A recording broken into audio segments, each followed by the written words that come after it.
Welcome back. In this lesson, we'll learn the trading and ownership costs for ETF investments. We'll also discuss the factors that affect ETF bid-ask spreads and the sources of premiums and discounts to NAV. Let's get started. The return on an index is without regard to fees and expenses. As we've learned in the last lesson, there are tracking differences between ETF return and index return due primarily to fees and expenses, which is primarily fund management fees. This is an ongoing cost of owning an ETF, which increases according to the length of ownership. Due to a highly competitive ETF market and because ETFs are passively managed, management fees for ETFs tend to be lower than those for mutual funds. Another cost is trading costs, which are incurred at the purchase and sale of the ETF. Trading costs manifest in the form of brokerage fees and commissions, and the bid-ask spread. We'll elaborate more on the bid-ask spread later. Taken together, the total trading and ownership cost of an ETF is approximately the round-trip trading cost plus the cumulative management fees. The round-trip trading cost is the round-trip commission plus the spread. For example, an ETF may have a quoted spread of 0.3%, brokerage commission is 0.1%, and annual management fees of 0.2%. For an investor with a 3-month horizon, the round-trip trading cost would be 0.5%, and the management fees is 0.05% for the 3 months, so the total holding cost for the 3 months would be 0.55%. On an annualized basis, the cost is 2.2%. Now's your turn to practice. Determine the average holding cost per year for the same ETF, this time for a 5-year horizon. The round-trip trading cost should still be the same, that is 0.5%. Cumulative management fees for 5 years is 1%. The total cost over the holding period is 1.5%, which is an average of 0.3% each year. From this simple illustration, we can infer that trading cost dominates when the investment horizon is short. Short-term tactical traders may prefer to trade in high-liquidity, lower trading cost ETFs, even if they have higher management fees. Conversely, management fees dominate when the investment horizon is longer. Long-term investors will benefit by seeking ETFs with lower management fees.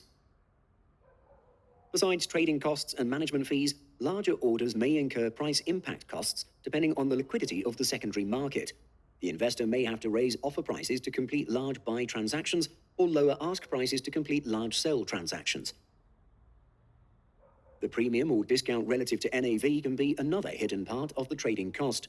A premium at purchase or discount at sale may be an additional cost, while a discount at purchase or a premium at sale is an offset to the total cost. Out of all these costs, management fees are determined by the ETF manager and commissions determined by the brokerage. Bid-ask spreads and premiums or discounts are variable costs based on a number of factors. Let's examine some of these factors, starting with bid-ask spreads. The size of the bid-ask spread for an ETF primarily depends on the liquidity and market structure of the underlying securities. For example, spreads on fixed income securities tend to be larger than those for large cap stocks. Besides, specialized ETFs, such as those that track commodities, volatility futures, or small cap stocks, tend to have wider spreads. The liquidity of the ETF shares itself may also be a factor. Sometimes, even if the underlying securities are liquid, the bid-ask spread of an ETF can be wider if the ETF itself is thinly traded. Another factor to consider is the trading hours of the underlying securities. At times where significant foreign securities are not trading, the bid-ask spread may widen to reflect the price risk that the AP takes to carry the trade. In essence, the bid-ask spread reflects the market maker's price for taking the other side of the ETF transaction. In general, an ETF bid-ask spread would be approximately equal to the combination of the creation and redemption fees and other direct trading costs, such as brokerage and exchange fees, the bid-ask spreads of the underlying securities, the compensation to the AP for taking on the risk of carrying the trade until the close of trading, the AP's normal profit margin, and the discount based on the probability of receiving an offsetting ETF order. That is, if it is likely that another investor comes along to take the opposite trade. This will reduce the frequency of the creation or redemption process, incurring less costs for the AP, thus narrowing the spread.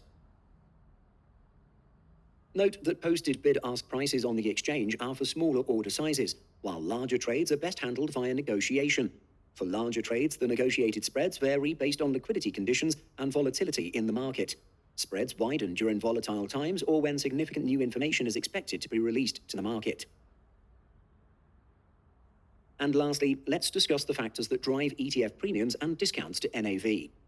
At the end of each trading day, each ETF has an end-of-day NAV at which shares can be created or redeemed, and with which the ETF's closing price can be compared. The end-of-day ETF premium or discount is easily calculated using this formula. During the trading day, exchanges disseminate ETF INAVs or indicated NAVs. Likewise, the intraday ETF premium or discount can be calculated. Stale pricing is one of the causes of ETF premium or discounts for infrequently traded ETFs. As the last trade may have occurred a while ago, the closing price may differ significantly from the end-of-day NAV. Premium or discounts can also be a consequence of timing differences between the ETF trading hours and the trading hours of the underlying securities. During the period where they do not overlap, the INAV may be based on the market's estimates of what those foreign securities would trade at if their local market was still open. Such timing differences can cause a discrepancy between the NAV and the ETF's trading price. In these cases, premiums or discounts resulting from closed underlying markets are not mispricing, rather they are the market's best estimate as to where the fund holdings would trade if the underlying markets were open. Similarly, NAV may have to be estimated if the underlying securities are not traded on an exchange. For example, OTC bonds may not be that frequently traded, so their fair value is often estimated based on prices of comparable bonds to determine the fund NAV. The fund may trade at a premium or discount to the NAV if the market does not agree with the estimates. In some cases, ETF prices may be a better indicator of value than NAV. This is more often the case when the market for the underlying securities is closed, or when they are highly volatile or illiquid.